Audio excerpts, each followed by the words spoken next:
അവർക്ക് കൊടുത്തിരിക്കുന്നത് 9 ലക്ഷത്തിനാണെന്ന് അവർ പറയുന്നു. IASയുടെ ബില്ലിൽ വരുമ്പോൾ എത്രയാണെന്നറിയാമോ? 15 ലക്ഷം. എത്ര വ്യത്യാസം വരുന്നുണ്ട്? 5 ലക്ഷത്തിന്റെ വ്യത്യാസം.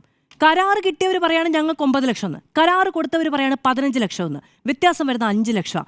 ഈ രീതിക്കുള്ള മാനിപ്പുലേഷൻ ആ ബില്ലിൽ വരുന്നുണ്ട് എങ്കിൽ ഇതേ ഊരാളുങ്കൽ, ക്രെഡിബിലിറ്റിയുടെ അങ്ങേയറ്റത്ത് നിൽക്കുന്ന ഇതേ ഊരാളുകൾ സംസ്ഥാനത്തെ എത്ര കാര്യങ്ങൾ ഇപ്പൊ ഇന്നതായി ഈ ഇടതുപക്ഷം കൊട്ടിഘോഷിക്കുന്ന സമരം നടക്കുന്ന ദിവസം സമരത്തിൽ പങ്കെടുക്കാതെ MLA ഹോസ്റ്റലിന്റെ പണി തുടരുന്നു എന്ന് മാധ്യമങ്ങൾ റിപ്പോർട്ട് ചെയ്ത അത്രയും പ്രിവിലേജ്ഡ് ആയിട്ടുള്ള ഊരാളുകൾ മറ്റെന്തൊക്കെ പ്രൊജക്ടിന് കേരളത്തിൽ നേതൃത്വം കൊടുക്കുന്നുണ്ട് എന്നുള്ളത് ദേശീയപാതയുമായി ബന്ധപ്പെട്ട് എനിക്ക് ആരോപണമില്ല കേട്ടോ. അവർ ആ കാര്യത്തിൽ ഇതുവരെ അവർക്കെതിരെ യാതൊരു സാധനം വന്നിട്ടില്ല മറ്റുള്ളതിന്റെ കാര്യത്തിൽ. അപ്പോൾ മാനിപ്പുലേറ്റ് ചെയ്യാൻ അറിയാവുന്നവർ ഇന്നെടുത്ത് മാനിപ്പുലേറ്റ് ചെയ്യും, ഇന്നെടുത്ത് മാനിപ്പുലേറ്റ് ചെയ്യാൻ നിൽക്കില്ല എന്ന് ഞാൻ വിചാരിക്കുന്നില്ല.